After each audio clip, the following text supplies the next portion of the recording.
Hey, yo, how's it going, friends? Welcome to Ep.4 of In Madness Pod. It's Shawn the Butcher here with Vertebrae33. What's up? What's going on, everybody? How you doing? It's a pleasure to be back. Before we get into all of our Ep.4 stuff, I want to say thank you to anyone who has been checking out these previous episodes, hitting us on the socials, at In Madness Pod on everything. InMadnessPod@gmail.com. It has been a lot of fun doing these episodes, and it's great seeing the reactions and people posting and us reposting and just nerding out with people. This is exactly what we wanted to do with this podcast. No hate mail yet, though. We didn't get any hate mail yet. I mean, I'm filtering mistakes. it. I'm filtering it. Yeah. Let us know what mistakes we made. Nah, screw it. There's gonna be lots of mistakes. Let us know what movies you want us to talk about too. Yeah, we'll get to them after we finish our list of like 200. Yeah, well, maybe it happens to be on the list, right? So we can push it to the front. We were making our future list, and I was getting excited for our future list of movies we're going to go through. Is amazing, but this one right here, when we popped off and we're like, let's do this one. That I was like, yes. When we had the idea to do this podcast, this was the first movie that popped in my head as one we had to do. I'm glad we're 4 episodes in and already doing it. So yeah, I don't know if we have the strength and the stamina for this one yet, but we're gonna do it. I was certainly intimidated when we said we were gonna do this one. We might go a little long with this one. We might break our hour 15 limit that we've been doing, but we'll keep it, as close as possible. But this movie is so good, so I'm gonna stop blue balling, and we're gonna talk about the last episode of the Little House on the Prairie, right? That's what this is about. This is it. We're gonna do 2 hours on Little House on the Prairie. I prepped for that. I did all that show prep for that. We have very different notes then. Yep, we're going to be talking about 2019's The Lighthouse. And there it is. I'll give you a few background notes and then we can kind of jump in, and there's going to be plenty to talk about. But directed by Robert Eggers, who did The Witch and also went on to do The Northman. So this was his second movie, written by him and his brother Max. So basically, Max had kind of the framework for this story, this idea of these 2 lighthouse keepers. And they did some research. They went through it, and Robert came across a story of 2 lighthouse keepers, both named Thomas, who were in Wales and got stranded by a storm. So he was like, there we go. This is where we're headed. And then you can mix in your Lovecraft and your dark fiction and all that stuff. And this folklore. What was that, John? Folklore, mythology. We're going to get into some mythology. It's executive produced by Chris Columbus. And if you listen to our second episode, he wrote Gremlins. So I know that name because of our second episode already. 4 episodes in, and I've learned something else. That's incredible. So that was a fun little moment when I realized that, and I had to like double and triple check that it was the same guy. The cast: Willem Dafoe as Thomas Wake, Robert Pattinson as Thomas Howard / Ephraim Winslow. And we got Valeria Karaman as the mermaid. Again, spoilers, right? If you haven't, spoilers immediately 3 minutes in, and yeah. So we've got the Batman versus Green Goblin right off the bat in this movie, right? That's oh yeah. I didn't even think of that. That's funny. The soundtrack, the moody soundtrack that it is Mark Corvin, who did The Witch and also did Black Phone soundtrack.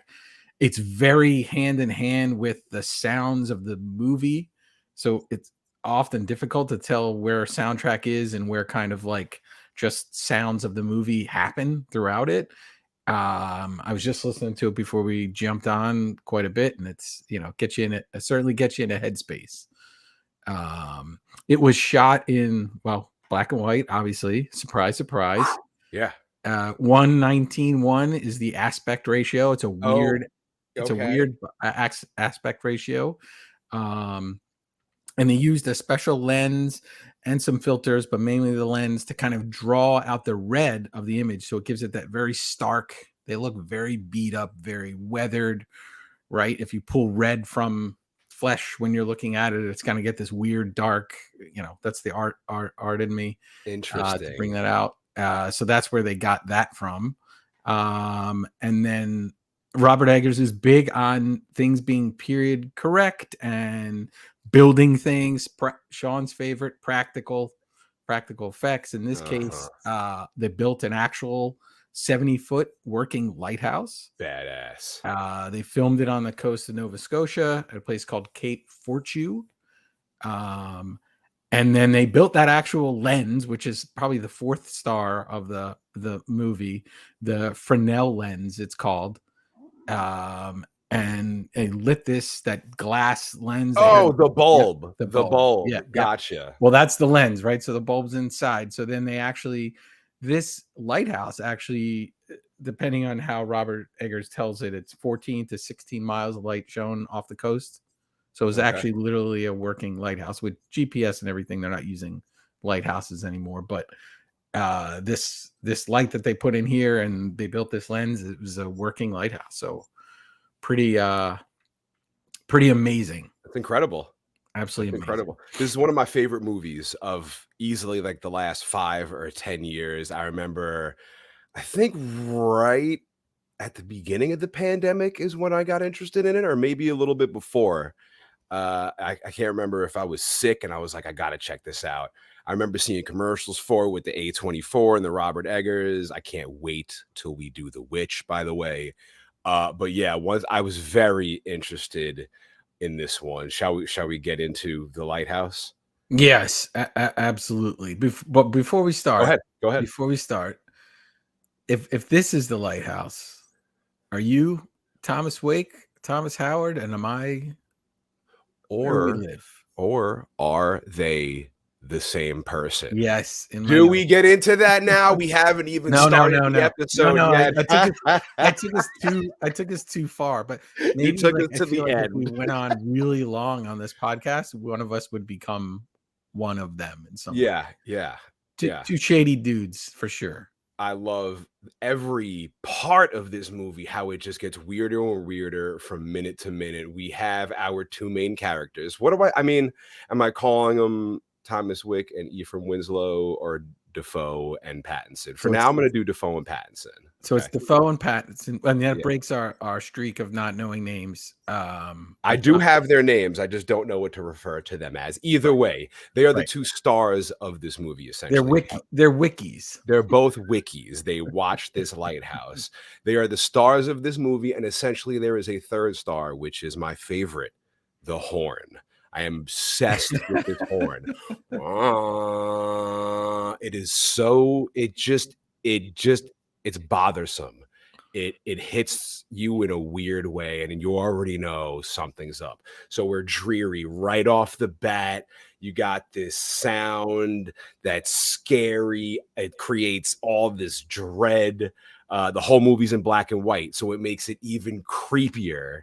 Right. And we got our boat out in the distance, and we see our two main characters, and they're looking out at this lighthouse. And again, that soundtrack, man, that's like, that has you're in the moment, you're on the boat.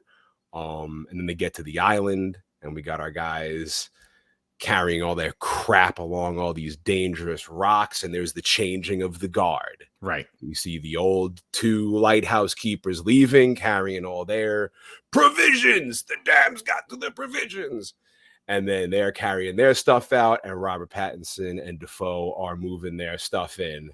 And those guys were fine, right? So those two left fine after their month. Yeah, they were okay. Yeah, they were okay. Unless they were all in his mind, but we'll get to that later. Then we have our zoomed out shot of our characters. I love this. When we do the promo for this, I think we should Photoshop our faces on them. That like iconic picture of just them. Yeah. And there's the horn blowing. Wah, and Pattinson, like, he shrugs his shoulders and he's like, oh, do I have to listen to that for my entire time here? He didn't. That wasn't in the manual.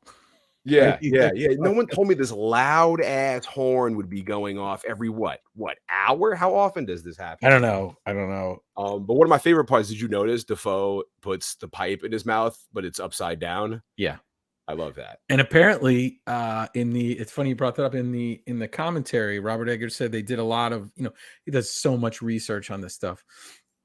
And they said that a lot of those guys who had pipes like that, there would be a lot of photos of them with it upside down. Okay. And it was sort of just like a habit, like an oral fixation. So you just kind of, it's like a safety net for them. So there are not a lot of accidents in this movie.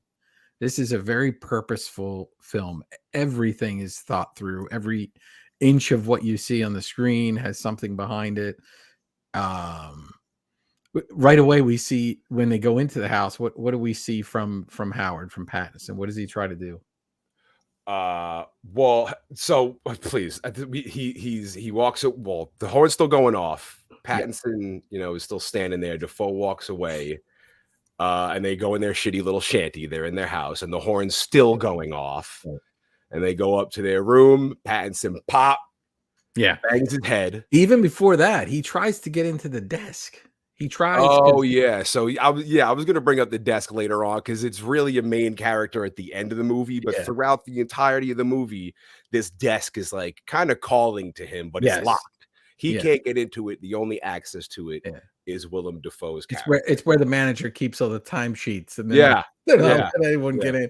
But right away, we go over 7 minutes of this movie before its first real spoken word. Before any word gets spoken, but I love the introduction to this team. We got Pattinson walking in, smashing his head, and he's like, ugh. So I got this horn going off, and the roof is 3 feet smaller than what I need it to be. Defoe's pissing in a bucket as he walks into the room. And what a shot. Like he's behind that center, the chimney that's right there. Yep. You can't see him pissing. You can't see him. You see a stream of piss. You do see there's a book hanging up, and it's a Sears and Roebuck catalog in the background. That I guess their toilet paper is what it would have been. Wow. Right? And then we get the first of many from Willem Dafoe. Pattinson sits on his bed while Defoe's pissing in the bucket, and Defoe right off the bat farts right in his face. Right in his face. And you know what? Before I got on to do the podcast, I was like feeling like super gassy, and I was like, "Oh man, if I could pull out one or 2 farts during this would be amazing." Yeah. I didn't get passed, unfortunately. I mean, we're going to be here a while. If it builds up again, put your ass to the mic, and we'll be 4 episodes in. I just got a can of beans in front of me. So he shoves this piss bucket under his bed, I guess, with his foot. And it's not even like a bucket, it's a plate. So the piss is just swaying all over the place and leaking all over the place.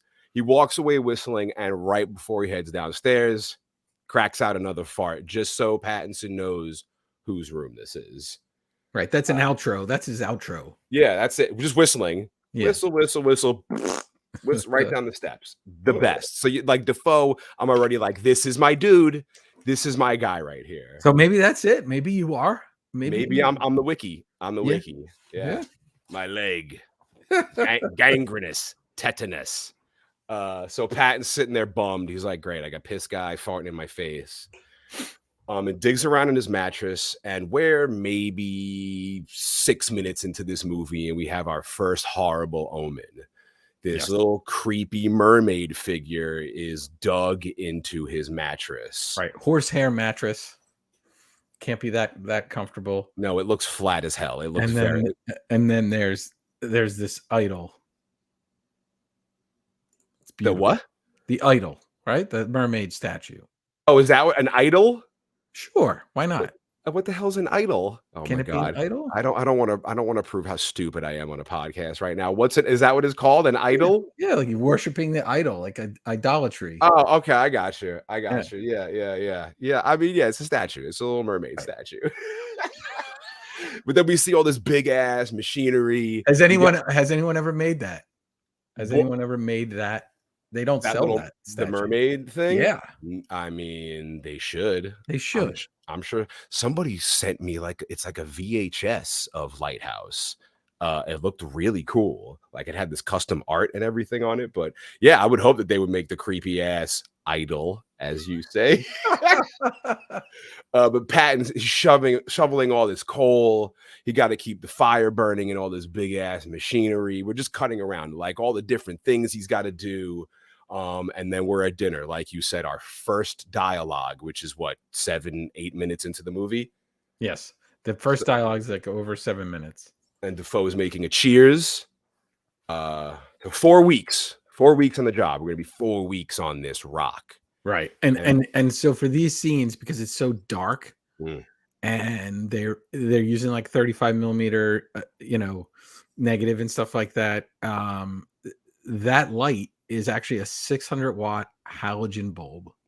Yeah, because it's just candlelight. So that's how bright that is, a 600 watt halogen bulb. So some of the crew apparently at times had to wear sunglasses and stuff. It's that bright. So it looks nothing like what it looks like when it's done, but because of what they're using to get that light, that's what they had to work with, which is amazing. One of the many things to show how amazing an actor both of these dudes are. But Defoe at the end, I'll get to it at the end. Right, they're in Nova Scotia.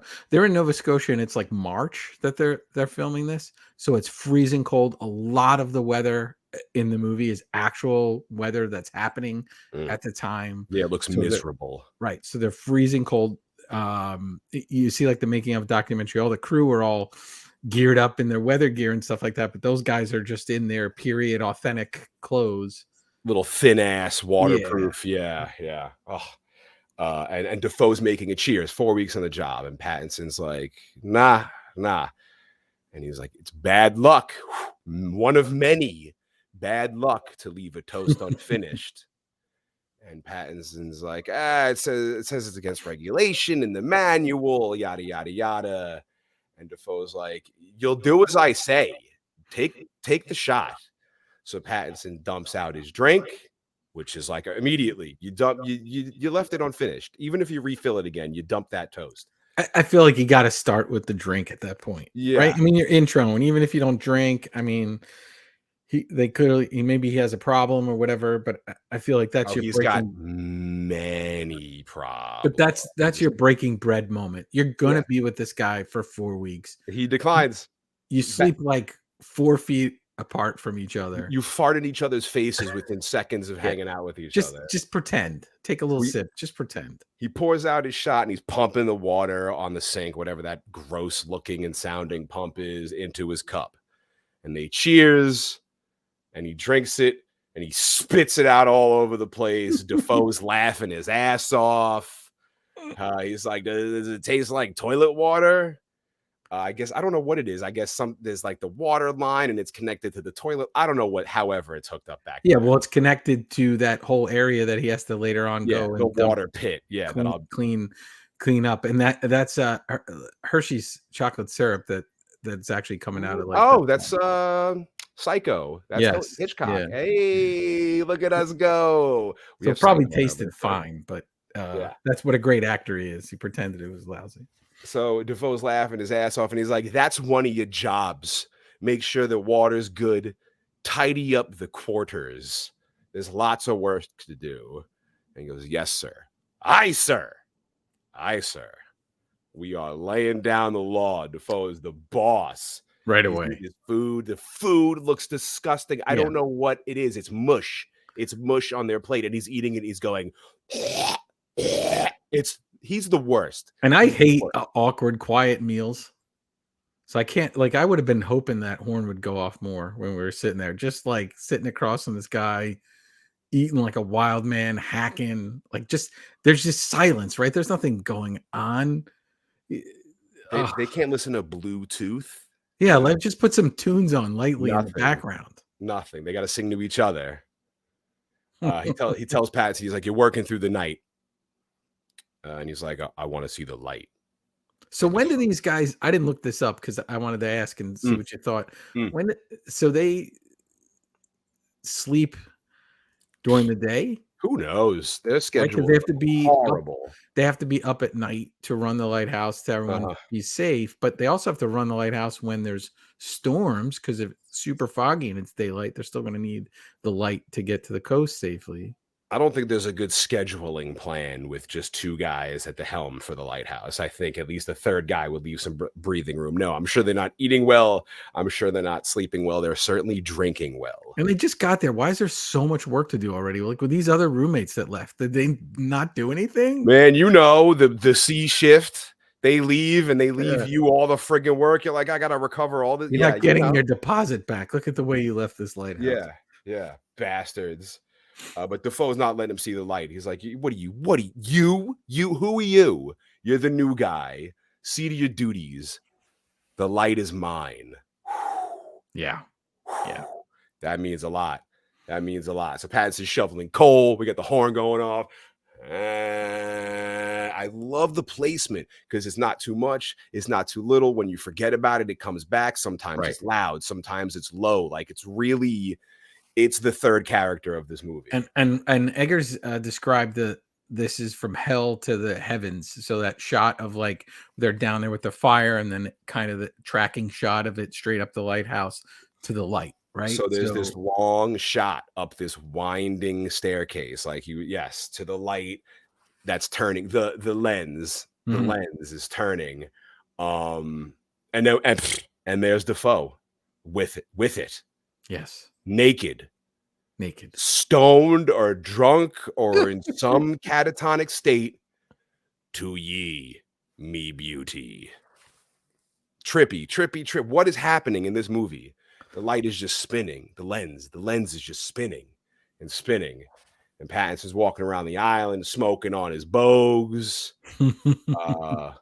And there's this trippy ass scene where he's like walking out and he sees the water. And I love he's like approaching the water and like it's the light of the water is reflecting off his face and you can see it moving. It's so creepy. And all these logs are floating out in the water. The foreshadowing. Our foreshadowing. Right? The foreshadowing to the lumberjack stuff that's to come. And the logs open up. But I think it's white pine. I think they said it was, just so you have your fun little gnarly bit there. What? That's what he was chopping down. Yeah, that's what was floating in the water for that shot. White pine. Yeah. So then that opens up. The logs open up, and we have a body. Yeah, a body comes floating, filled with terror. Pattinson's running out, and then he slips under the water completely. And here we see our screaming mermaid. Yes. What is going on in this movie? I remember seeing this. I think I saw this. Did I see it in theaters? I don't know if I saw it in theaters. I don't think I was able to, but I remember first time watching, I'm like, what is happening? What is happening? There was one point which sold me because it's always that midway. And if something will happen and I'm like, I don't care for this movie. Or I'm like, oh man, Barbarian did that. There's always the thing that happens that I'm like, boom, this is my movie. That happens later. We'll get to that later. I can't wait till we, just as an aside, I can't wait till we get to a movie where it's boom, this is not my movie. And we're going to get to it soon. We're going to get to it soon. We'll see. I can't love everything. But after we see our screaming mermaid Pattinson, he wakes up and he's in bed. And he wakes up next to Defoe, tells him get his ass to work. And then it lets another one rip. Get your ass to work. Yeah, I didn't realize how many there. The first time I saw it, I didn't realize how many there were. How many farts ripping ass. He's eating whatever. And Robert Eggers says that he that was on purpose because this movie is so heavy. This movie is so dense. This movie is so dark and sad in a lot of ways that he needed something to pull people from it a little bit. To deflate the balloon a little bit. A fart joke, right? To pull you out of it. And it worked for me. Absolutely. Pattinson's working his ass off. He opens up our water bunker. This water bunker that essentially is another star of the movie. And he pours in this huge bag of chemicals. He's mixing it. You could tell it smells like ass because it's got to be lime, right? Is it lime? Yeah, is it lime? Yeah, I couldn't read the bag. Something to clean. I don't know. We don't know anything about these types of things. We didn't do our, do our late 1890s research on water supply. If my water does not turn on, I cry in a corner until somebody comes and fixes it for me. I'm not putting lime or lime. Could you imagine if that's what you had to do and it was like at night you go to get that glass of water before bed and it's like, you know what? I got to go outside. I got to put lye in the, no, thank you. And you can tell it smells like shit, but I love that long, eerie shot of the dark water. Just like, So much like feeling in every shot. It's so awesome. I love that watering hole. A lot happens at that watering hole, but then he's fixing the roof. Yeah. More of his duties. He finds a hole in the roof and he looks in this hole and he sees Defoe humping his mattress, which some people would find weird, but I do not. Who doesn't hump their mattress? I mean, he could just be sound asleep and moving around. Yeah, Right? I mean, Yeah. people hump their mattress. A lot of things happen in this movie that a lot of people are like, "Oh man, this is weird." It's like, what's weird about this? Nothing wrong with jerking off in a shed. I'm just saying. So we got Pattinson working his wheelbarrow. It's full of dirt. And that's whatever you were saying with the lens and with the pulling the reds. There are shots in this movie that look like a painting. Right. Like a moving picture. I mean, that's what it is, but like it looks like it's an actual moving photograph. I love the way this was filmed. I love the way it was done. And then here we go, our first beef, the first face off as he's walking with the barrel, face off with the seagull. The one-eyed seagull. Wait, oh, was it One Eye? Yeah. Okay, we'll call him One Eye. But actually, it was 3 seagulls that they used for the movie, and their names. We can give them names. They have. I was going to say Lumpy, Humpy, and Dumpy, like the. It's Lady, Tramp, and Johnny. Shut up! The seagulls have names. 3 seagulls. They had names, and they were rescue birds, so they couldn't go back out into the wild again. So they're Lady, Johnny, and who? Tramp. Oh, there you go. Tramp and Johnny. Gotcha. So we need some sideshow collectible Lady, Tramp, and Johnny seagull. Yeah, just seagulls. Yeah.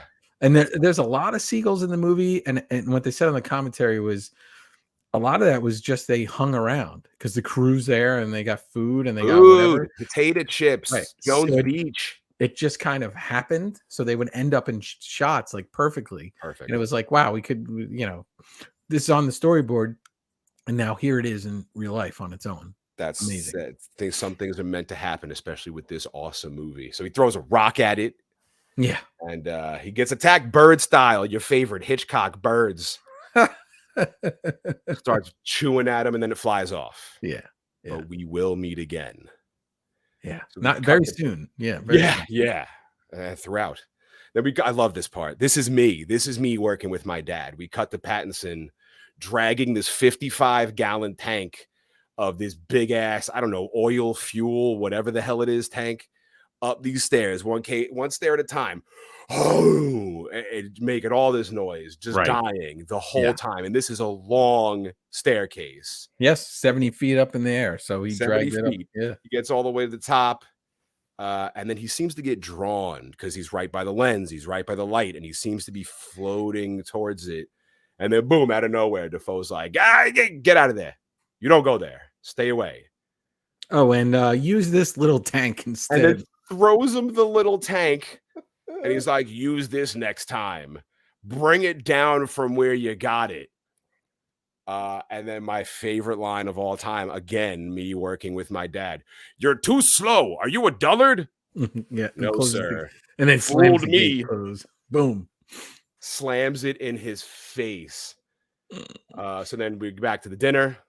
Defoe's toasting again. I believe this time Pattinson does have a drink. Yes. After his long day. And Defoe's like, does it still taste of the head? The toilet water? He's laughing. And Pattinson's not having it. He's grumpy. He's grumpy pants. He had a long day. And Defoe's like, come on. We got to have our laughs now. We got so much work to do.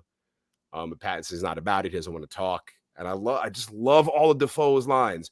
Reckon you're the first. Ye ain't. Yeah. Ye ain't. So good. A lot of ye. Yeah. I love with the witch too. When he goes back, I love it. And then I guess apparently he did a lot of research, and there's a writer that he mentions a lot named Sarah Orne Jewett, and she wrote a lot of maritime stories with like interviewing sailors and stuff. So in the southern coast of Maine. And so a lot of this stuff kind of comes from that. And obviously he's fully aware that Some of it comes in very over the top. He even says in the commentary, in someone else's hands. If it's not Defoe's hands, it could be, a little corny, a little too much. It could be Hark, the pirate, Triton. right? It's the bad pirate from Scooby-Doo all of a sudden. Listen, I But don't even in his understand. hands, the Yeah. way he delivers it, it's gold. Sometimes I won't even understand what the hell they are saying, and it doesn't matter because it sounds so cool. It's like Clockwork Orange. You just got to know the slang to get what the hell they're talking And about. in prep for these episodes, I dive deep into it. So I saw it before. I watched it again. Then I watched the making of documentary. Then I watched it with commentary. Listened to the soundtrack on vinyl before we jumped on. But what I didn't do when I wanted to do was watch it subtitled, watch it captioned, so I could see all of what they had to say. I mean, you have plenty of opportunities. Well, maybe we'll do around 2 years later with subtitles and commentary going with throughout the show. I feel like I want to memorize one of these speeches just so I could like whip it out of nowhere. And you're going to take that, what I just said, whip it out of nowhere. Add something else to it. But just in real life, just if you could have that tirade. For the sake of how golden these lines are, I have only like 1 or 2 because he'll just go on for 3 minutes ranting, and you just have to watch this. Like Defoe needs a Emmy or a Grammy or whatever the movie award is for It's this movie. it's an Oscar. An Oscar. Yeah, I'm uncultured swine. Yeah, whatever it is. The other ones were music, I guess. Well, the Emmy is TV and whatever. Grammy. So Defoe's talking about his old sailor's life. One of his many times he's telling his stories about his old life. Talking about it's necessary to drink so you don't go crazy. Yeah. If only that worked for them. And he says Pattinson it makes the workers stupider when they're drunk. And this is when they have their laugh and they share their moment. Ha ha ha ha ha. And then we get into it. He's asked Defoe about his partner. What happened to him? He died. Went mad, he did. Raving about sirens and bad omens, which we're hearing and seeing in this movie already. He believed there was some enchantment in the light. Salvation, said he. Yeah. Woo! Shut up. It's so all right good. there. It's all right there. So good. I love it. I love it. His delivery, so good. But Pattinson's not having it. Tall tales. You think, you crazy fucker. The Defoe's like, I seen you sparring with a gull. Best to leave it be. Yeah, bad luck. Bad luck to kill a seabird. Yes. More tall tales. What? Pop! Defoe gets up and slaps him in the face. Bad luck to kill a seabird. And you know what's crazy? I could be insane very well, but in that scene, I paused it because after he jumps up, the shadow behind Pattinson looks like, to me, it looked like Defoe's shadow and not Pattinson's shadow. That's some weird shit. And I was like, wait, well, that's not the right direction for that or whatever. But for a second, I was like, and I went back and looked at it again. I'm like, I don't know. Maybe that, right? So this is where it starts to give you who's who, what's happening. And neither of them are accurate reporters in any way, shape, or form. Drunks. Can't trust them. No, they are. They have they're both hiding things and telling weird stories. And then we cut to Pattinson in his bed, and the gull's right there knocking at his window. Practical effects, training a seagull to tap on that window. Amazing. Yeah. So that was a real seagull? Yeah. Oh yeah. Yeah. They're all real. Yeah. They're That's just amazing. trained. They're trained. That's incredible. Was this Lady, Johnny, or Tramp? I don't know. They don't get into the specifics. It can see the idol. It can see the statue in the bed. And then again, we cut to Pattinson cranking one out in the shed, which people are like, what's going on? I mean, I'm like, what else is there to do there? But is that the shed or is that the bathroom? I don't know. I don't know. Was it the At the bathroom? outhouse. I don't know. There's one, might be one in the bathroom, one in the shed. He kind of he has a tendency to be cranking it all over the place on this island, which again, I understand. There's nothing to not understand about that. So when he's done, he comes out and he's smoking a bogue and he looks up and we see Defoe naked, like ass cheeks out in the light tower. Yeah.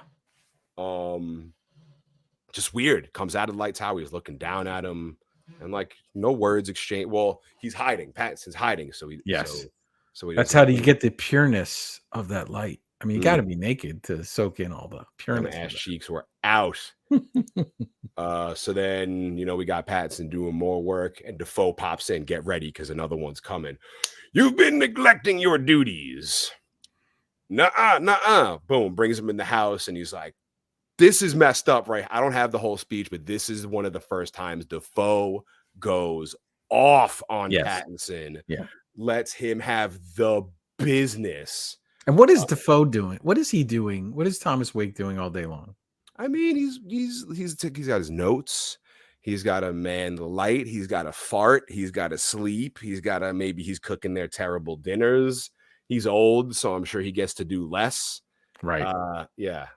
But those notes too, to jump ahead real quick, but those entries in that journal are actual entries from Lighthouse Keeper. Yeah. Yeah. The accuracy is, like you said, spot on. And they wrote out all of that. So somewhere that exists with all these different entries that we don't hear, but you don't even, so they went through all that work, but then they don't even show it really. Doesn't exist. Yeah. But they have somewhere that book sits with all those stories. I'm sure it's in Robert Eggers' house or some shit. But they have this amazing back and forth.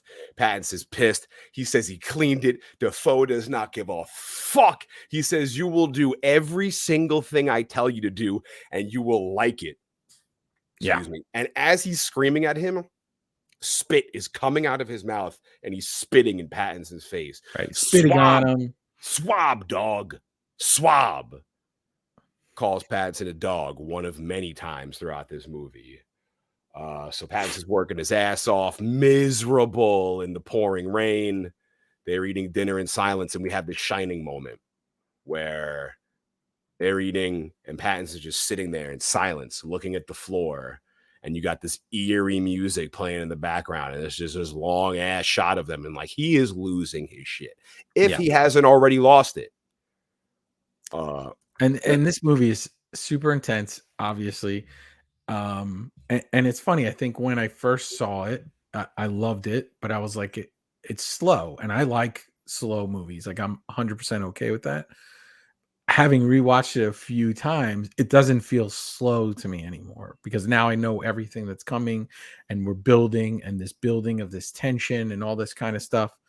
In the beginning, with the long speeches and stuff like that, you've got to really have that moment, like you said, where you're all in and absorb it. And if you don't absorb it, you're like, oh, this is a lot of talking and it's just two guys. But once you're in, once you unlock that door and go in, it's like, wow, there's a lot going on. So this dialogue, it hooked me, but I still wasn't in. While this dialogue, I was like, this is cool. I just want this movie. I needed a home run to get hit. That was a really good one, but I needed a big home run. And we're gonna get to it. We cut to the boys painting the lighthouse in this shitty pulley rig thing that they got. Yeah, and they never finish painting. Like they just now. Yeah, they're not gonna. And Pattinson's he's like complaining about it, and Defoe's like, "Shut up! Just you're making good notes in me book or whatever." Yeah. And then the whole rig breaks, and Pattinson falls 20 feet, 30 feet, whatever, to the floor. And he wakes up. We meet once again with a seagull on his leg. I'm not sure if it's Lady Tramp or Johnny, but it starts pecking his leg, and he slaps it off. The beef continues with these bastards. And then the boys are at dinner, and this is when we start learning our characters' names, and I'll try to go by their names. Pattinson wants to be known as Ephraim Winslow. Right. So can we jump ahead? Because I'm so curious. Yeah, what's up? Who's Ephraim Winslow? I think It's the dead log guy. I just jumped way ahead. Yeah, I think it's him. I think Yeah. it's him. But it's all right. This whole thing is spoilers anyway. But I think that it might be. Right. He explains it at some point, but I didn't 100% catch that explanation either. But I'm pretty sure that was that dude's name. Right. So Defoe's like, "What brings you here?" We're getting into that whole backstory of his life. He was working big timber up north, and Defoe's not about that life. He loves the sea too much. But now, because of his bum leg, which has a lot of different stories behind it, Mhm. he's a wiki, and a wiki he'll stay. Right. He loves his lighthouse. He asks Ephraim, "Why are you working at the lighthouse? Why are you here? Did your foreman feel you were too odd-tempered to carry an axe?" A very good line, Yes. And that's considering. had to have happened too, by the way, right?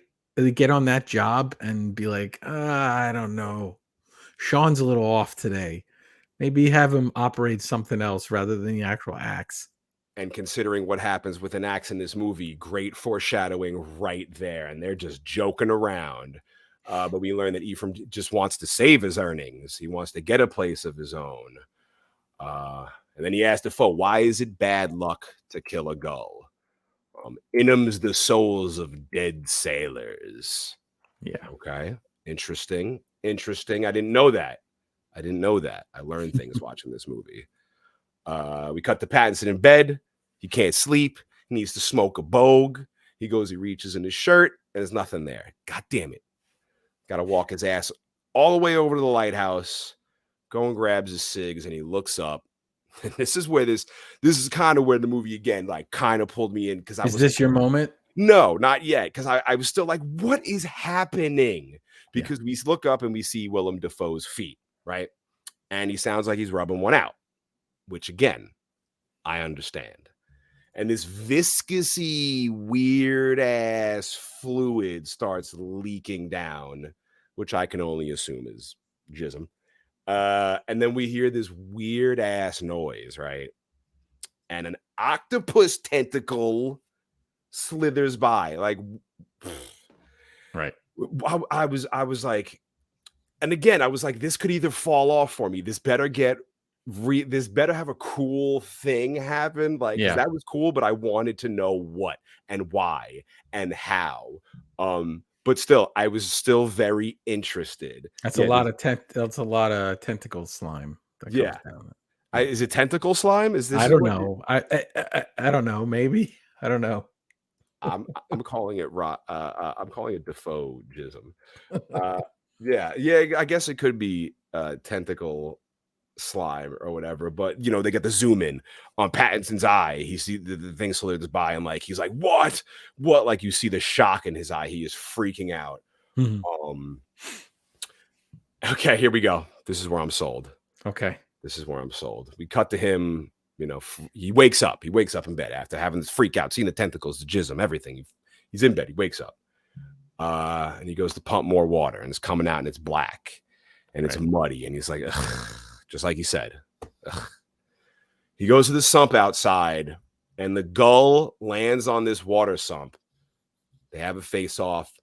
The shit hits the fan. It starts biting Ephraim Winslow. He grabs it by the legs and smashes the shit out of this gull Yeah. for an Over and over. uncomfortable amount of time. Over and over. Bah, bah, bah, bah. Guts, Hershey's chocolate syrup smashed all over the place, dude. Right. I was like, I'm in. I don't encourage the abuse of animals. I just found this to be the wildest shit I've seen in a movie in a long time. That was it for me. That was it. How far back were you sold already? You were sold before the gull, I'm sure. Yeah. Did Yeah. you But have I an mean, exact moment when you were in? I think the tentacle stuff Okay. probably kind of sold it a little So a bit few more minutes so. before. Okay. I was definitely I think I was more horrified by the seagull moment.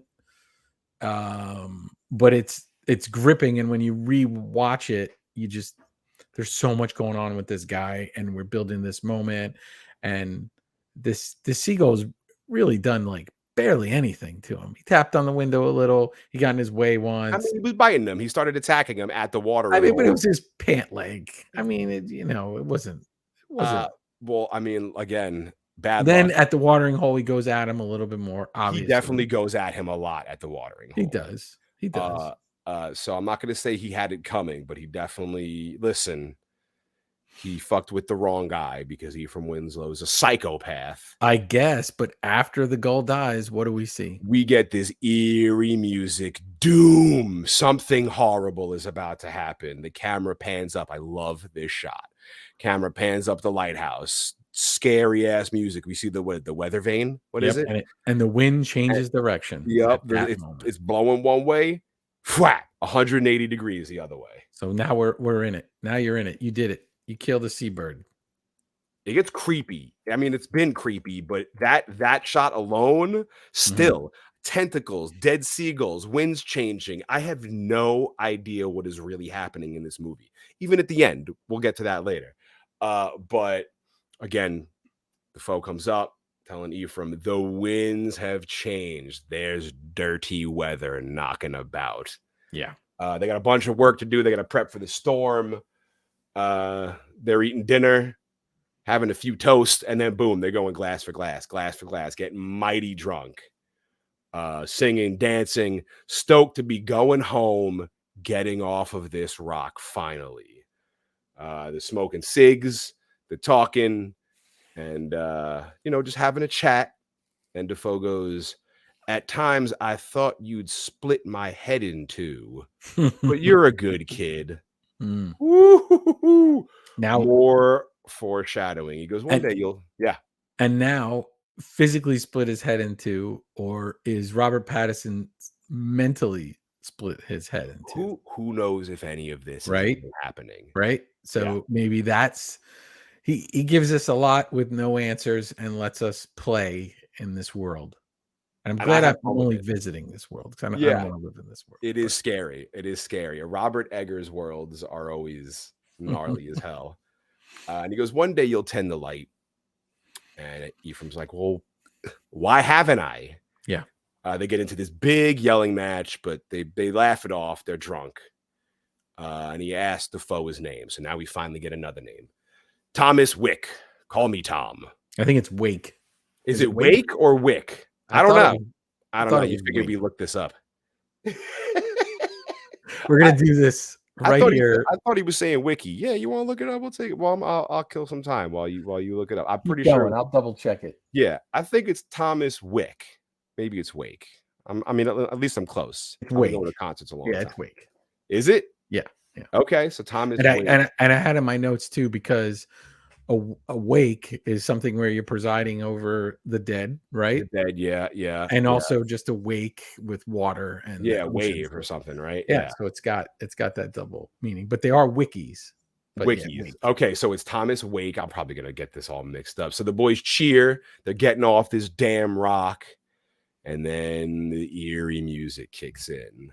So Ephraim wakes up on the floor, drunk as hell, with his pants around his ankles for some reason. He goes to piss in the pots, and they are just full of shit and piss or whatever's in there. A full ass Snickers bar is sitting in one of them pots. And he goes on the rocks and in the stupidest fashion tosses all of it into the wind, and it blows right back in his face. And the scream he lets out is, again, one I completely can relate to. He lets out two amazing screams in this movie. Two absolutely blood-curdling. Oh, I get the second one is at the end. I'm assuming. Yes. I love movies. Rarely make me really feel uncomfortable, and this movie did that a lot. So Ephraim's doing his work all around the island, pouring rain. He stumbles upon a body wrapped in seaweed. But wait. Did you jumped past when they're waiting for the boat, right? Oh, did it? No, not yet. Okay. Did I mess that up? They were. That's coming soon. Okay. That's coming soon. He finds a body. Cut that out. He ends up finding a body wrapped in seaweed, and then our horns start going off again. And what is the body that is wrapped in the seaweed? That's our mermaid. It's the Little Mermaid. The Little Mermaid. She starts shrieking. Ephraim runs off in a panic. And I love this. He comes in the house, and Tom Wake is like, "What are you screaming for? You smell of shit."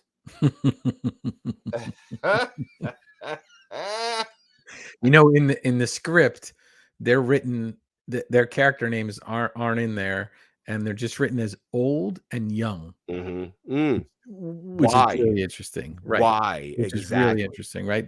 So it could be taken as the old lighthouse keeper and the young one, or just, Mhm, they're one and the same, but it's mhm. written as old and young. Lot of weird mystery in this movie. Then we cut to our boys outside in the rain, waiting for the boat. Yes. Pouring rain. And that was an actual, so that was actually happening at that time when they A filmed it. storm. That rain, that's not fake rain. That don't look like studio rain. No, that's really happening at that time on the slippery rocks.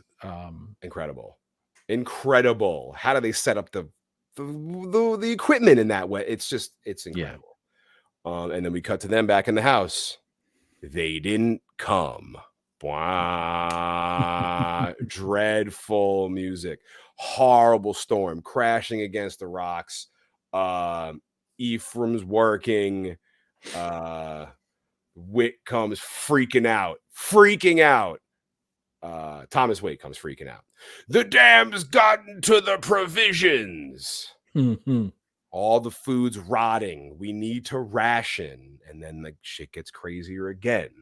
Ephraim Winslow's like, it's only been a day. And Thomas Wake is like, I've been telling you this for weeks. Weeks. Right. Relief is only coming if we can wait out the storm. And then he tells a story of guys who were trapped there for 7 months. Insane. Ephraim's he's not buying it. He's losing his mind. He thinks it's been a day, Yeah. but it's been weeks already. And this movie plays with your time, what time of day it is. All of that stuff is not very clear and intentional to keep you kind of off a little bit throughout it. So, and I don't know who to believe at that point. Do you know who to believe? No idea. Absolutely not. No idea. I don't know who. Yeah, it just can't, because the thing about this movie is you need to watch it many times, because each time you pick up on something else that's weirder that you might not have noticed the first time. Right. So they're digging for the rations, and the rations turns out to be all liquor. So they're good. They're good. Yeah, that's fine. That's the good stuff. You're good to go. It's like that. That's like they buried a pound of weed for me. If we gotta go out and dig. So they're sorting through everything, and again, Thomas Wake is talking about his bum leg. And while he's telling the story, Ephraim Winslow grabs a little knife, and he calls Thomas Wake on a story about his leg because he told a different one in the beginning. Yeah. So then we cut to the boys. They're wasted. They're drunk.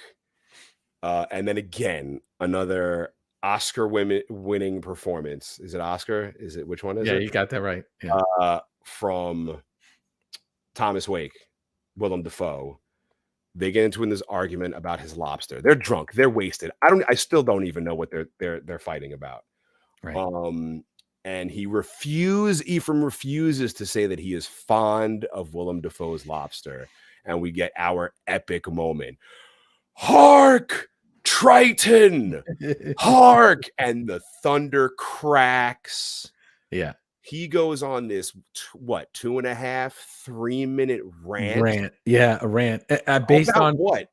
Based on an actual sea prayer. They use like framework of an actual sea prayer for that. So yeah, and apparently it was a little longer too. They kind of cut some out, but yeah, just goes. And what is off. the framework of it? Like it's how Ephraim is going to be banished to the darkness of the sea. Yeah. And not even his name will remain. Something just ridiculous. Yeah. But the lighting, okay? What you were saying, the bulb or whatever, the way they have it lit, so there's like a dark bag under Willem Dafoe's eyes. There's the shadow. There's his silhouette on the back of the wall. It is, again, like a moving picture. It is so beautifully done. He goes off on him, and then he wraps it up with Ephraim like, "All right, I like your cooking." And then it just cuts. Then it just cuts for no reason. Some of the things that happen in this movie are just so beyond weird to me. Have you ever had a roommate before, Sean? Have you had roommates? Sort of, in Sort a of, way, yeah. yeah. So I mean, I've had roommates in the past, and certainly had some weird evenings where weird fights came up or disagreements or something like that. Was never able to pull off an epic rant like that.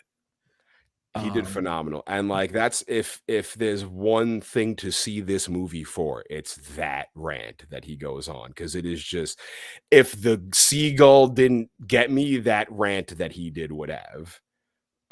So it was awesome, awesome. Then we cut to Ephraim in the winding stairwell, staring at the light, losing his mind. Some would say that the stairwell was his winding into madness. yes, Um, or searching for salvation. yeah, yes, salvation, said he. So he's going to get he wants to steal the key. He's had enough. He needs to get into this light. So he's going to steal the key from Thomas Wake. But instead he's going reaching for the key, and then decides to take a left turn, call it audible, and pulls out a very sharp knife and starts slowly approaching Thomas Wake with it, makes a noise, and wakes him up. Mhm. And he wakes up and looks at the knife and looks back at him.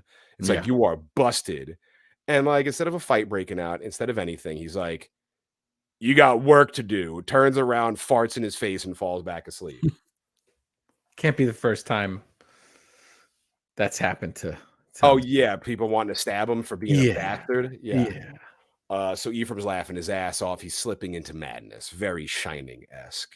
He's drinking his ass off. Mhm. We get these crazy shots of him. He's banging the mermaid. He's Yeah. spanking to the mermaid idol. Right.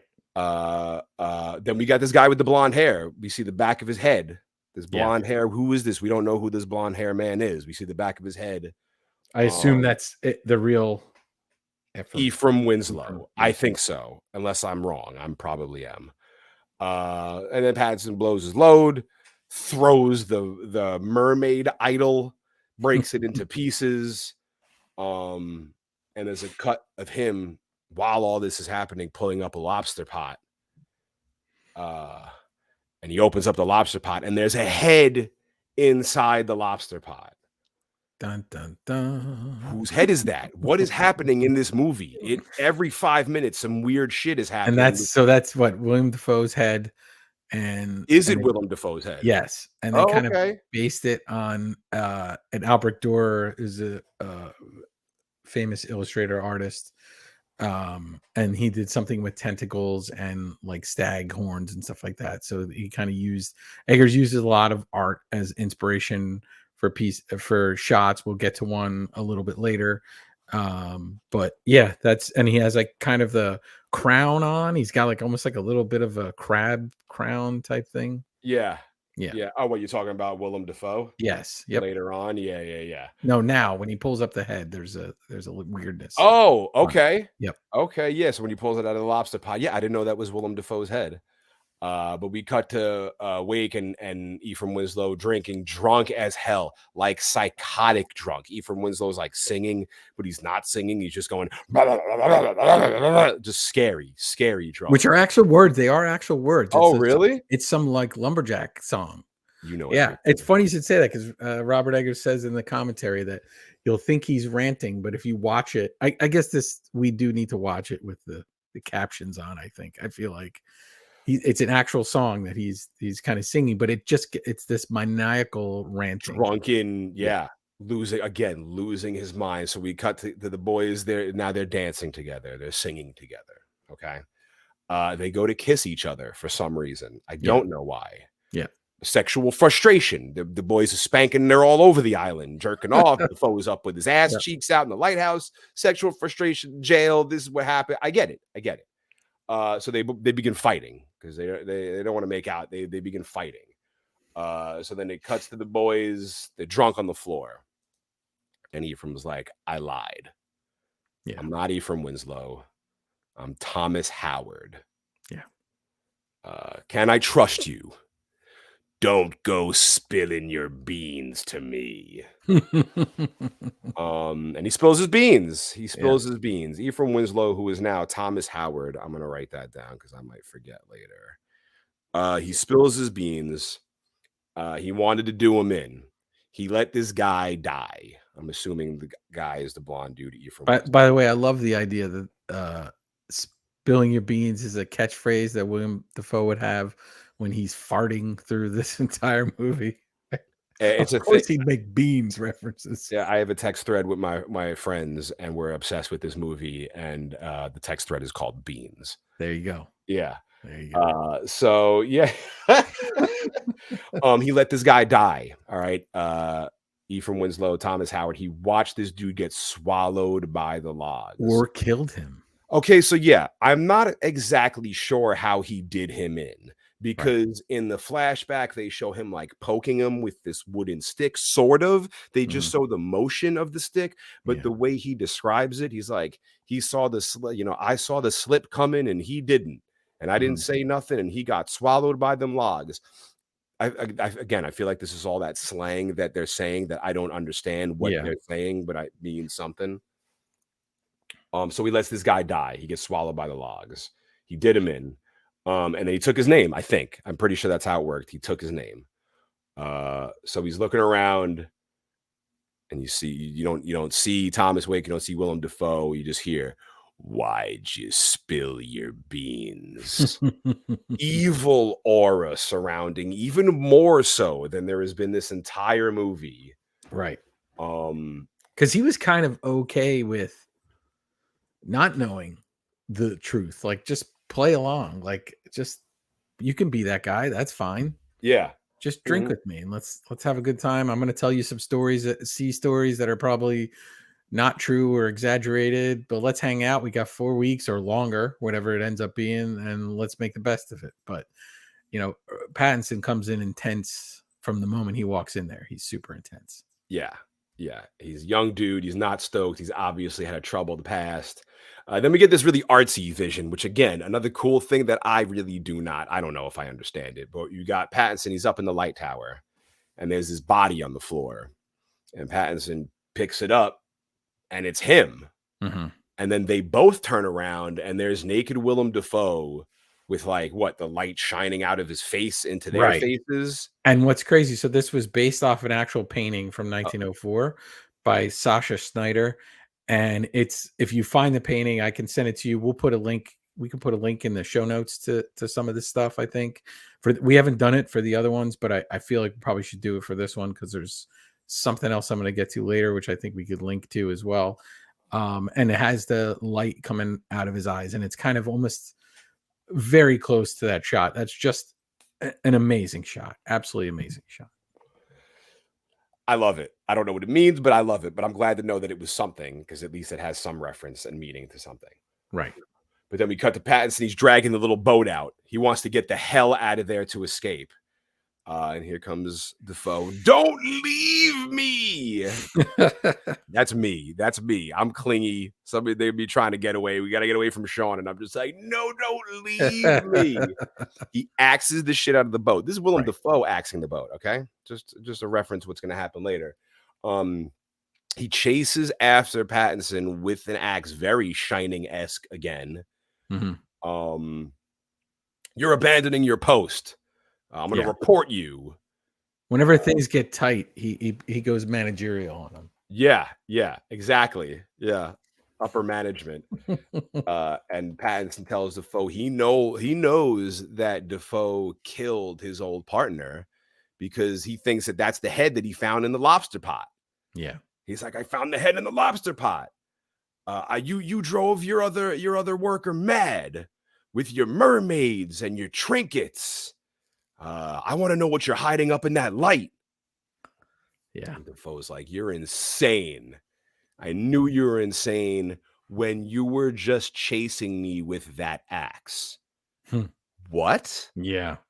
What? Yeah. Who's chasing who? Yeah. And what are you trying to get away from? And is he losing his mind or am I losing mine? Am I questioning what I just saw with my own two eyes? I love this movie.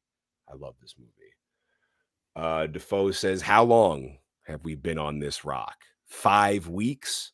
2 days? Help me recollect. Where are we? Fire, right here. I'm probably a figment of your imagination. You're probably up north right now, knee deep in snow, talking to yourself like a maniac. Hmm. Is this our movie? Is Right. this what's happening?" Right. Well, when we get to the end, I have a few. Okay. That hook, line, and sinker. Is this all going on in his head? But then more importantly than all of that, we're out of drink. Mhm. What do? I love this. They I make love this. drink. They make drink. Do you know what they make it with? Turpentine and honey. Insane. They are Turpentine and honey, chugging. and it has a name. It's called fuse oil. So it's actually something people kind of like drank, but like insane. Like, party's ending. We forgot to buy more beer. Hey, don't worry. I've got all this honey and a bunch of turpentine. Let's have nothing could go wrong. I mean, it's got to be immediately killing brain cells immediately when you start drinking that, right? And hallucinating and all of that. So, we'll get to all thoughts on the movie unto itself, but if Robert Pattinson was by himself there and Willem Dafoe doesn't exist and he's having turpentine and honey fuse oil drinks, I mean, you can go places, right? I wonder if there's a drink at a bar called Fuse Oil. There I has to wonder. be. There has to be. They're losing their mind drinking this shit, pounding on their chest. Maybe Woo! if you get a drink named after you, We'll call it Fuse right? Oil. Because I don't know if people know, but you already have a sandwich. I got the sandwich, the Hail Shawn at Mission Sandwich in Brooklyn. If you're out there, check out Mission Sandwich and get the Hail Shawn or any of the amazing sandwiches at Mission Sandwich. That was that was totally not planned, by That the was, way. yeah. We are not But being that was paid for really that good. bargain. You're professional. Very Yeah, good. so a Very big good. storm is crashing into everything. They're drunk, they're losing their minds. These freaks are under a table laughing like maniacs. Hmm. Huge wave crashes in the window, floods their entire shanty. We wake up, their quarters are destroyed. Mhm. Pattinson, he's taking a leak in like half the bucket, half the floor. It's flooded anyway. It Right, the doesn't bucket's matter. floating in the Yeah, it water, does. right? Yeah. So it doesn't Uh, matter. and then he pukes in his own piss and this flood water. Yeah, And while he's puking, floats by our book from the here it is. locked cabinet. Here it is. He's been keeping it locked up the whole movie. Pattinson's been kind of like eyeballing this thing the whole movie. So now he's reading it and he's pissed. This will go on your permanent record. So then we have our other favorite dialogue scene here, where now Pattinson goes off on Defoe. Everything you say is horse shit. Hmm. Another thing, I love Pattinson. All right, he's great in this movie, and I think he's great in Batman. But his accent Mhm. fluctuates throughout this movie, and in this part, he sounds like he's kind of from Boston. So it's weird. So this is based on an actual accent that they found, this weird, like, coastal Maine accent. Yeah. Okay. And it kinda has those touches, like, he had, like, a vocal coach and stuff. So it actually is a weird accent, kind of an amalgamation of other accents together. So Because he maybe says that's why it sounds like that. everything you say is horse shit, and I'm Yeah, like yeah. that. Yeah. You were never a captain. I'm sick of you and your laugh and your snoring and your farts. Hmm. You smell like piss, jism, rotten dick, curdled foreskin. Yeah, just phenomenally written. And then he screams about the farts again, right? He Yeah, and your screams again. farts. I've had it with your farts, and he's shaking the thing, and you could tell that they just picked like a random take of that, and like I Yeah. feel like the way it flows is great. And then he just goes off, and Defoe's like, "Well, you're relieved of your duties." Pattinson's like, "That's fine. That's fine. Here's your little stupid book. So insane, right? I'm gonna fire you while we're trapped here While we're here, you're fired." in the lighthouse. Imagine that uncomfortable dinner. Yeah. Yeah. So he reads the book. He's hostile. He's missing. This one's my favorite. Habitual self-abuse. Right. And again, the actual entries from journals of Oh, Lighthouse Keepers. cool. Oh, so there were So dudes making entries that there were guys jerking off in the shed yeah. at the lighthouse. That's amazing. Drunk on duty, which he didn't want to take the drink. Defoe made No, him drink, and then he no. reported him as drunk on duty. Request severance without pay. That's it. That's Pattinson brutal. had it. That is Are brutal. you trying to end me? He was trying to do his job. He was shining up those tanks at one point and stuff. Like he was, So come he's on. mad. He's mad, but he's not mad too long because immediately after like being incredibly pissed that he's getting severed without pay, who cares? Who cares? Just show me the light. Yeah. I'll beg. I'll beg if I have to. I Yeah. do not just let me see the light. And then this again, Defoe, amazing dialogue. Nope, you're not getting up that light. You're a joke. What are you gonna do? Kill me like you killed that gull? You murdering dog, you changed the winds on us.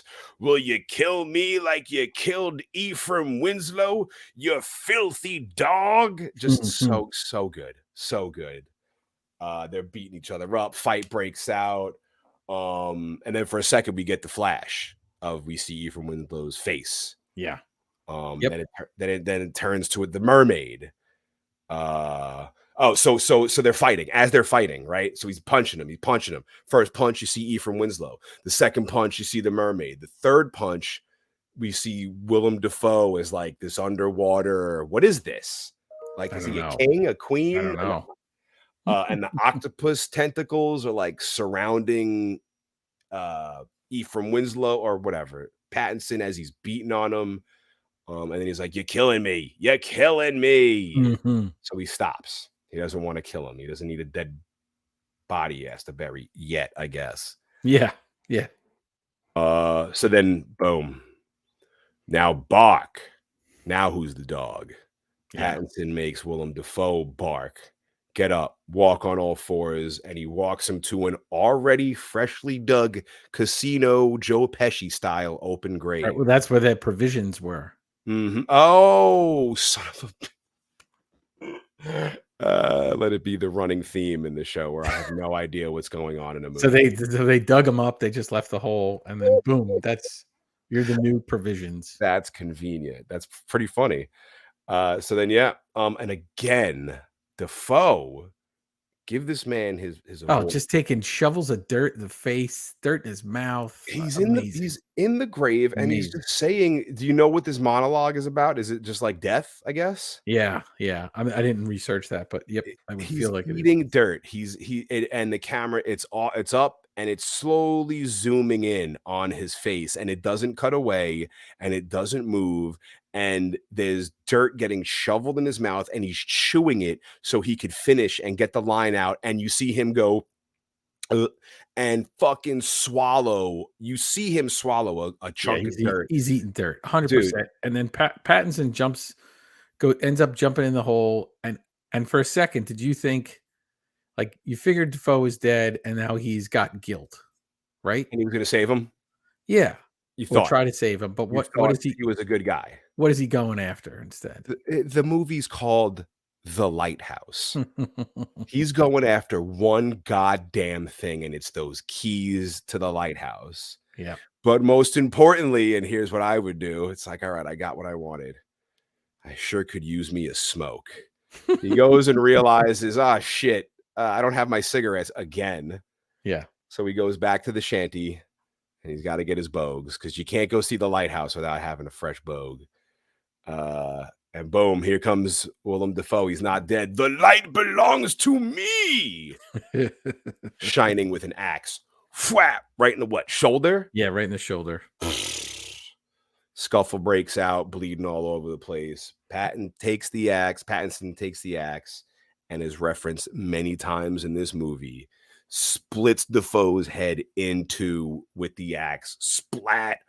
Blood shoots up.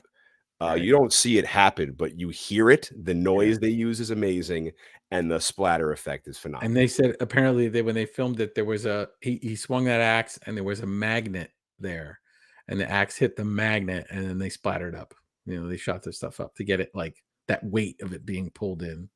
I love this Really movie. cool. We're not done yet, but I love this movie. We're almost done. So he does his final cheers. So gangster. So he couldn't get the cheers right for the whole movie because there's a lot of lines and stuff. Yeah. He finally gets the lines right. He's got a cigarette, right?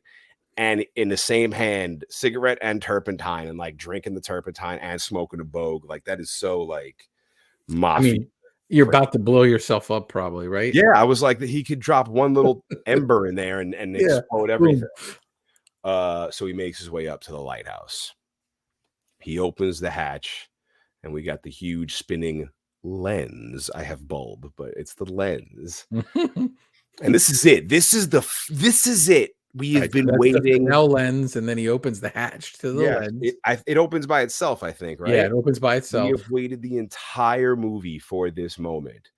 And the hatch opens. What did you think was going to be in the hatch before we get to it? So I had at this point, I really had no idea of it being clear. I thought it would be something mermaid related or something, maybe a vision of something. I don't know. I at this point, I really had no idea what to expect because we were so thrown around in this film. What did you think was in there? What's that syndrome where you know that you saw something one way, but it turns out it's another way? The effect, the Mandela effect, is that what it Yeah, is?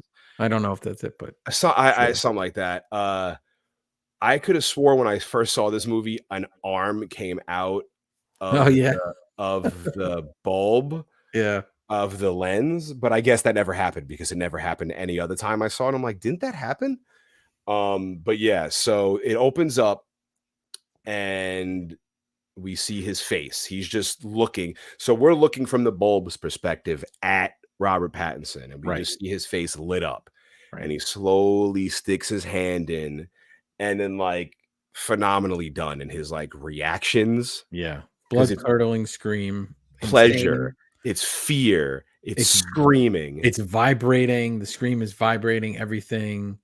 it's distorting, it's Right. clipping, it is uncomfortable. It's uncomfortable as the seagull smashing, it's uncomfortable, like it is just it's insane. It's like what yeah, salvate if you touched the most powerful thing in the universe. Yes. Uh and I mean, what do you think he saw in there? It had to be the greatest thing ever. Was it Godzilla 54? Oh, Was it Hogan Rock WrestleMania 18? I Was think it it's something incomprehensible. was it Pornhub? The What did human he see? mind that couldn't even comprehend. So he screams, he lets out these ridiculous screams, all right, and he falls. He falls down the staircase. Some say you hear his leg break Mm, when he falls to mm. signify Thomas Wake's broken leg. Some Oh. say, some say. Although we never saw Thomas Waits. No, he just says Leg. he got a bum leg. Yeah. So he falls, and we cut the black, and then we come back, and again, running theme. Things happen in movies. I don't know why, but I think it's cool. He's outside. He goes from in the lighthouse to outside. Mhm. He's naked. He's being eaten and shit on by gulls. Yeah. They're eating his guts. They're pulling at his intestines. His eyelids are gone, right? Is the eyelids gone? Yeah, yeah. Yeah, there's a mob So of seagulls. so when Robert Eggers talks about this, he talks about it makes a lot of reference to Prometheus in Greek mythology. So Prometheus was like a titan and god of fire. And he was credited with the creation of humanity, but he defies the gods by stealing fire and giving it to mankind. Right. So we have this light, we have whatever. And because of this, Zeus, which some would say is very Willem Dafoe in this movie, sentences him to eternal torment. And he's chained to a rock where this eagle shows up every day and eats at him. And then he's a god. So he reforms and he eats at him again. And it just goes over eternal torment. Right. This is like So the ending of Krampus. We're in the snow globe, and we had this argument in the first episode. Eternal torment. Yeah, that's Yeah. what I'm. Yeah. Over and over again, and there's. I was excited to talk to you about this because there's all these theories and ideas that we have for this, right? Well, I mean, then it cuts to black. They eat them, and then it cuts to black, Yeah, and that's it. We just hear the gulls, and then yeah, that great music that don't yeah. like it's like sounds like they're playing it on a milk box guitar. And it's like do do do do do do do do do do do do. It is such, and that's it. I mean, I'm standing up in my living room doing round of applause, doing Right. whistle with the mouth thing if I could do it. But yeah, yeah, and then I was looking it up, and then I'm telling all my buddies about it, and they're looking up all the things, and all the things, the ideas that I have sprinkled throughout this were all discussions I've had with other people about this movie many, many times, and what is this, and looking up the lore about it. So I tried not to look at other people's theories. Yeah, Just kind of take what Robert Eggers said and then yeah. pull it apart. Obviously, there's a bunch of different thoughts on there. Um, the big one being, are they the same person? Right? Are they one and the same? Is that him? Is What do you he? think? So is Howard trapped there by himself? Right? Or he kills the other guy that's with him. If there is another, like he did kill Willem Dafoe, so he kills him, and then plummets to his death, and he's reliving that. So the movie is him reliving that whole thing over and over again. Even the smells are just the smells of him getting eaten by the birds and stuff, and he's just in this eternal torment, like we said before, over and over again. Or is it him in the mountains talking to himself like a madman, like Willem Dafoe said in earlier in the movie? Because I kind of think that too. Right. Like maybe none of it's happening. Maybe there's no lighthouse at all. Maybe. Maybe this is all in Jack Nicholson's mind in The Shining as he's out there. But I'll have to say that at least like that whole thing, if it's all just a dream, it pulls it away a little bit for me rather than it kind of existed in one way, shape, or form, even if he's there at the lighthouse. I don't know. I mean, listen, Yoda tells Luke, I always got to get a Star Wars reference in, and Luke asks what's in the cave, and Empire Strikes Back, and he says only what you take with you. Yeah. Right. So what is he bringing with him? The guilt of what happened to his coworker, his boss, was his boss or whatever, and all that stuff. Did he kill him? Could he have made more of an effort to save his life? Like, what is he bringing with him? And when he brought that with him, did Defoe not exist? And so he made this character kind of to give him shit throughout this thing. Yeah, I mean, yeah, I think it's one person. It's definitely him losing his mind. I love all the references to splitting my head open with an axe, and I'm glad it's not a simulation. I'm glad it's not like a traveling through time thing, like like a time travel machine thing. Like it's just Right. its own period thing. And listen, it has a very Lovecraftian horror base to it, but we don't get hit over the head with that. We stay, dare I say, a little more grounded, even though there's tentacles and mermaids and all that kind of stuff. It's kind of weird to say that, but we do. And then I think that helps us like kind of live that horror in our heads more because it is grounded. There isn't, I love in movies where there's a big exposition. I love that stuff. I'm a sucker for like, they find the book and then somebody literally reads the movie out to you out of that book. I love that kind of stuff. We never get that in this purposely. And Yeah, I mean, it's like The Thing. You make your own ending. What is the ending? Yeah. Is it And in this child? case, Is it what is the whole story? Yeah. What is it that even happens? Right. It's we're not going to get shots, a montage of shots where he's eating dinner by himself, talking to himself and telling stories and stuff like that. So yeah, I mean, I think that's, I don't know. I don't know if I think they're one and the same or not. Is he, kind of another evil side of him? He's certainly searching for something in that light is kind of his salvation and his hope. And, we all have things that we search for in our life. And sometimes you get to that point and it's not what you thought it would be when you got there, or it's too much for you to handle when you actually arrive. Right. So there's a lot of that in there as well. Such is the case with Ephraim Winslow, aka Thomas Howard, aka all his names. Yeah, I love that I watched this movie 1,000 times, and every time I discover like something new. It's a constant watch for me. I tell this to everybody. The Horn alone is one of my favorite characters. Like, Right. there's so many great things about this movie. And like for just two dudes to be in it for the whole movie, you Right. To forget like, carry it. yeah, Yeah. it's just two guys. It's not like a whole, I seen like Glass Onion has like 177 actors in it on Right. Netflix or whatever. This is two guys. Yeah. And I mean, Pattinson's good, but Defoe, like, Yeah, I think they all do an exceptional job, and the two of them do an yeah, exception. The mermaid too, though, yeah, and she's great. and the seagulls and the lighthouse they built. Right, that's part of it. I always go, and part of us doing this podcast was me loving to deep dive on stuff and us talking about things. Right, so in passing in the commentary, Eggers mentions this movie called The Lighthouse Keepers. So I'm like, okay, 1929 French silent film. I'm not even going to pretend to be able to say the director's name correctly. Um, so I'm like, I need to find this film. So I find it. It's on YouTube and it's subtitled at least. And the film is, 1929, so it's silent film, black and white, obviously. And it's a dad and son who work at a lighthouse together. The son gets bit by a rabid dog Okay. before he gets there. And he starts to act crazier and crazier as the movie goes on. There's weird light shots that Eggers referenced, but there's also shots of the long shots of the lens.